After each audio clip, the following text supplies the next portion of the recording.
அவங்க கேட்டுட்டு இருக்காங்க. இப்போ இந்த நிமிஷம் நீங்க அனுப்புற ஒவ்வொரு டெக்ஸ்ட், நீங்க ரெக்கார்ட் பண்ற ஒவ்வொரு வாய்ஸ் நோட், நீங்க அப்லோட் பண்ற ஒவ்வொரு வீடியோ எல்லாமே அந்த மிஷினுக்குள்ள போயிட்டு இருக்கு. இதுக்கு பேரு தான் டிஜிட்டல் க்ளோன்ஸ். இன்னைக்கு நாம இத பத்தி தான் ரொம்ப ஆழமா பார்க்க போறோம். இந்த டெக்னாலஜி எங்கிருந்து வருது, பார்க்கறதுக்கு எவ்வளவு உதவியா தெரியுது, ஆனா உண்மையில நம்மள எங்க கொண்டு போய் விட போகுதுன்னு நம்ம புரிஞ்சுக்கணும். இது வெறும் கருவிகளை பத்தின விஷயம் இல்ல. உங்க டிஜிட்டல் காப்பி உங்களை விட ஸ்மார்ட்டா, திறமையா, ஏன் உங்களை விட ஒரு படி மேல ஒரிஜினல் ஆகிட்டா என்ன ஆகும்னு யோசிச்சு பாருங்க. இதுல சுவாரஸ்யமான விஷயம் என்னன்னா, இந்த மாற்றம் திடீர்னு ஒரு நாள்ல நடக்கல. நமக்கு வசதியா, உதவியா இருக்கிற சின்ன சின்ன ஆப்ஸ் மூலமா கொஞ்சம் கொஞ்சமா நம்ம வாழ்க்கைக்குள்ள வந்துகிட்டு இருக்கு. இன்னைக்கு நாம அந்த பயணத்தை தான் திரும்பி பார்க்க போறோம். நம்ம வேலையை சுலபமாக்குற டூல்ஸ்ல ஆரம்பிச்சு, நம்ம உணர்ச்சிகளை பிரதிபலிக்கிற உருவங்கள் வழியா பயணிச்சு, கடைசியில மனுஷனோட அடையாளம்னா என்னங்கிற கேள்வியில வந்து நிக்க போறோம். சரி, அப்ப முதல்ல இருந்து ஆரம்பிக்கலாம். எல்லாம் ஒரு உதவியாளரா தான் ஆரம்பிக்குது இல்லையா? யோசிச்சு பாருங்க, நம்ம மீட்டிங்களை சுருக்கமா நோட்ஸ் எடுத்து தர்ற, நம்ம மெயில்ஸ பிரிச்சு ஒழுங்குபடுத்துற ஏஐகளை பத்தி. உதாரணத்துக்கு உங்க சோர்ஸ்ல இருக்கிற doom.ai மாதிரி கம்பெனிகள் ஒரு வாரத்துக்கு கிட்டத்தட்ட 10 இருந்து 12 மணி நேரத்தை மிச்சப்படுத்தி தரதா சொல்றாங்க. ஆமா, ஆனா அது வெறும் ஆரம்பம் தான். ரீவைண்ட் ஏஐன்னு ஒன்னு இருக்கு. அதை ஒரு நினைவு துணை அப்படின்னே சொல்றாங்க. அது நீங்க கம்ப்யூட்டர்ல பாக்குற எல்லாத்தையும், பேசுற எல்லாத்தையும் ரெக்கார்ட் பண்ணி வச்சுக்கும். அப்புறமா நீங்க எப்போ வேணாலும் நான் போன வாரம் அந்த மீட்டிங்ல என்ன சொன்னேன் அப்படின்னு கேட்டா அது கரெக்டா எடுத்து தரும். ஒரு நிமிஷம், இது கொஞ்சம் யோசிக்க வைக்குது. நம்ம கடந்த காலத்தோட ஒவ்வொரு நொடியையும் ஞாபகம் வச்சுக்கிற ஒரு கருவி நம்ம கிட்ட இருந்தா அது நம்மள புத்திசாலியாக்குமா, இல்ல நம்ம செஞ்ச தவறுகளை திரும்ப திரும்ப நினைவூட்டி அதுக்குள்ளே நம்மள சிக்க வைக்குமா? ரொம்ப முக்கியமான கேள்வி. இப்போதைக்கு இது ஒரு அடிப்படை மாற்றத்தை உருவாக்குது. ஆரம்பத்துல சிரி அலெக்சா கிட்ட நாம கட்டளைகள் மட்டும்தான் கொடுத்தோம். ஆனா இப்போ இருக்கிற ஏஐ ஒரு டிஜிட்டல் டீம்மேட் மாதிரி. அது சூழலை புரிஞ்சுக்குது, நம்ம தேவையை முன்கூட்டியே கணிக்குது, நமக்காக சில வேலைகளை அதுவே செஞ்சு முடிக்குது. நம்ம வேலைப்பழுவை குறைச்சு நல்ல ரிசல்ட் கொடுக்கறது தான் அதோட நோக்கம். சரி, இது வரைக்கும் ஓகே. ஒரு கருவி நமக்கு உதவுது. ஆனா இந்த கருவிகள் நம்ம குரலை, நம்ம முகத்தை அப்படியே காப்பி அடிக்க ஆரம்பிக்கும் போதுதான் கதை மாறுது. இங்கதான் விஷயம் ரொம்பவே சுவாரஸ்யமா ஆகுது. ஹேஜன், சிந்திஷா, டிஐடி மாதிரியான கம்பெனிகள் நீங்க கேமரா முன்னாடி நிக்காமலேயே உங்களை போலவே பேசுற ஒரு முழுமையான டிஜிட்டல் அவதார உருவாக்க உதவுது. ஆமா, இது வெறும் குரல் நக்கல் இல்ல. இந்த அவதார்கள் நீங்க பேசுற மாதிரியே உதட்ட அசைக்கும். அதுவும் பல மொழிகள்ல.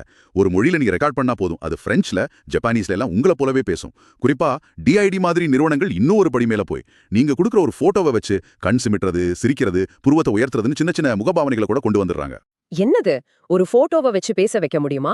அப்போ ஷாங்காயைச் சேர்ந்த PLTFRM அப்படிங்கிற மார்க்கெட்டிங் நிறுவனம் சொல்றதுல ஆச்சரியமே இல்ல.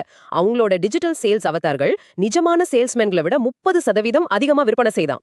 இது எப்படி சாத்தியம்? நிஜ மனுஷங்க கிட்ட பேசதானே எல்லாரும் விரும்புவாங்கன்னு நான் நினைச்சேன். இதுதான் அந்த டெக்னாலஜியோட சக்தி. இதுல தான் நம்ம ஒரு கருவியா இருந்த தொழில்நுட்பம் நம்மளோட ஒரு பிரதியா மாறுறத பாக்குறோம். இது நேரத்தை மிச்சப்படுத்துறது மட்டும் இல்ல, உங்க இருப்பைய 10 மடங்கு பெருக்குது. யோசிச்சு பாருங்க, ஆன்லைன்ல இருக்கிற இன்ஃப்ளூயன்சர்ஸ் தூங்கிட்டு இருக்கும்போது கூட அவங்களோட டிஜிட்டல் க்ளோன் அவங்க ஃபாலோவர்ஸ் கூட பேசிட்டு இருக்கோம், பொருட்களை வித்துட்டு இருக்கோம். அவங்க ஒருத்தர் தான், ஆனா அவங்களால ஒரே நேரத்துல 1000 இடத்துல இருக்க முடியும். உணர்ச்சிகளை தொடும்போது என்ன நடக்கும்? உங்க சோர்ஸ்ல கிரீஃப் பாட்ஸ், அதாவது துக்கத்தை பகிரும் ரோபோக்களை பத்தி பேசியிருந்தீங்க. இறந்து போன நம்ம அன்புக்குரியவங்களோட டிஜிட்டல் வெர்ஷன் கூட பேச முடியுங்கிறது தான் அதோட கான்செப்ட். கேட்கும்போது ஒரு விதத்துல ஆறுதலா தெரியுது இல்லையா?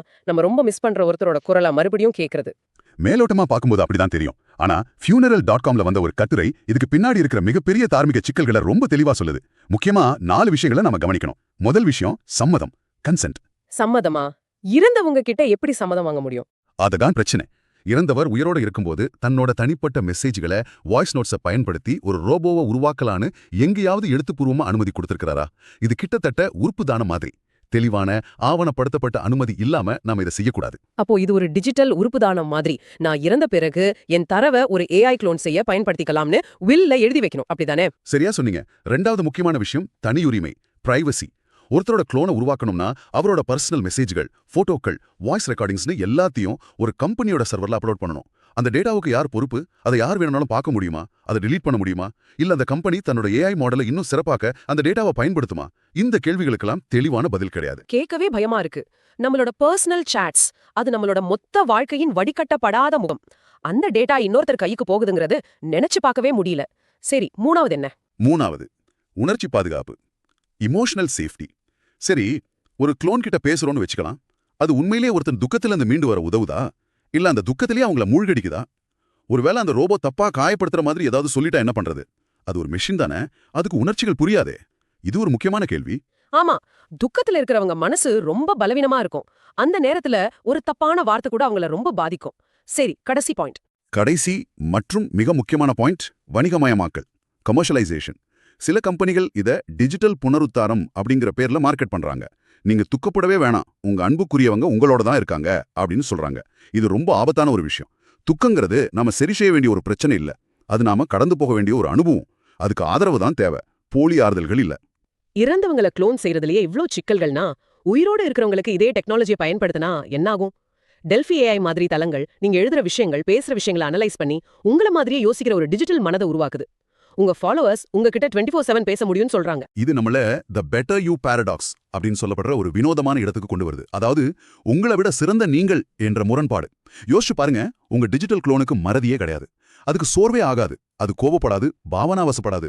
அது பயம் பேராசை இல்லாம சரியான முதலீட்டு முடிவுகளை எடுக்கும், கஸ்டமர்ஸ் கிட்ட கச்சிதமா பேசி டீல முடிக்கும், பெர்ஃபெக்ட்டான மெயில் எழுதும். அப்போ உண்மையான கேள்வி இதுதான். உங்க ஏஐ க்ளோன் உங்கள விட சிறப்பா நீங்களா இருக்கும்போது உங்க சொந்த வாழ்க்கையில உங்க பங்கு என்ன? நம்மளோட தேவை என்ன?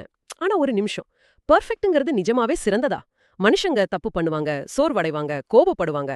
அதுதானே மனுஷனா இருக்கிறதுக்கான அடையாளம். இது ஒரு தத்துவ ரீதியான பார்வை. ஆனா நடைமுறையில இது சில நம்ப முடியாத நன்மைகளையும் கொடுக்குது. உதாரணத்துக்கு 70 வயசான ஒரு ஆலோசகரை கற்பனை பண்ணிக்கோங்க. வயசாகிறதால அவருக்கு ஞாபக சக்தி குறையுது. ஆனா அவரோட டிஜிட்டல் குளோன் கிட்ட துல்லியமான ஞாபக சக்தி இருக்கும். அதை வச்சு அவர் தன்னோட வேலையில தொடர்ந்து நீடிக்க முடியும். டிஜிட்டல் குளோன்களுக்கு ரிட்டையர்மெண்ட்டே கிடையாது.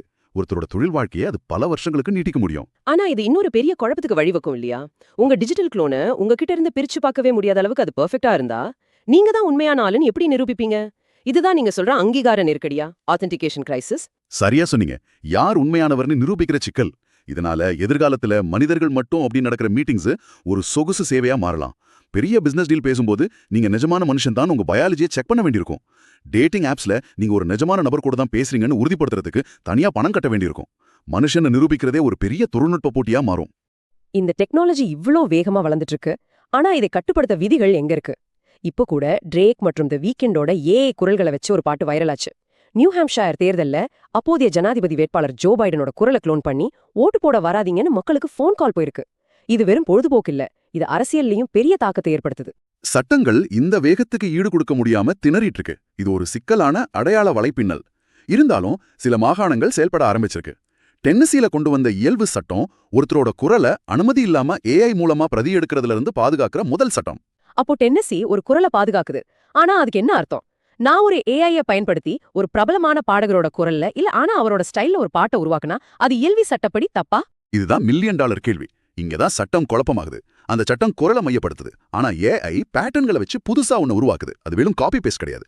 அதனாலதான் இந்த மாதிரி சட்டங்கள் வந்த வேகத்திலேயே பின்தங்கிடுது. இது போக கலிபோர்னியா, நியூயார்க் போன்ற மாகாணங்கள் கலைஞர்களோட டிஜிட்டல் பிரதிகளை பயன்படுத்துற ஒப்பந்தங்களுக்கு கடுமையான விதிகளை கொண்டு வந்திருக்காங்க. என்ன நோக்கத்துக்காக பயன்படுத்துறாங்கன்னு தெளிவா சொல்லணும், சட்ட பிரதிநிதித்துவம் இருக்கணும்னு சொல்றாங்க. இது மாநில அளவுல நடக்குது. தேசிய அளவுல ஏதாவது முயற்சி இருக்கா? தேசிய அளவுல நோ ஃபேக் சட்டம்னு ஒரு முன்மொழிவு இருக்கு. அது டிஜிட்டல் பிரதிகளுக்கு எதிராக ஒரு தேசிய அளவிலான பாதுகாப்பு உருவாக்கும். ஆனா அடிப்படையான கேள்விகள் அப்படியே தான் இருக்கு. ஒரு குளோன் ஒரு குற்றத்தை செஞ்சா, ஒரு மோசடி இல்ல ஒருத்தரை மிரட்டுறது, இதுக்கு யார் பொறுப்பு? உருவாக்குனவரா, பயன்படுத்தினவரா, இல்ல அந்த குளோனேவா? உங்க சொந்த டிஜிட்டல் குளோனை நீங்க கொலை செய்ய முடியுமா? அதுக்கு வாழும் உரிமை இருக்கா? இப்போ இருக்கிற சட்ட அமைப்புகள் இந்த மாதிரி சூழ்நிலைகளை சந்திக்க தயாரா இல்ல. அப்போ இதோட அர்த்தம் என்ன? ஒரு உதவியாளரா ஆரம்பிச்ச பயணம் நம்ம உணர்ச்சிகளை பிரதிபலிக்கிற கண்ணாடிகள் வழியா போய் இப்போ நம்ம அடையாளம், நம்ம இருப்பு சம்பந்தப்பட்ட ஒரு நெருக்கடியில வந்து நிக்குது. இது வெறும் தியரி இல்ல.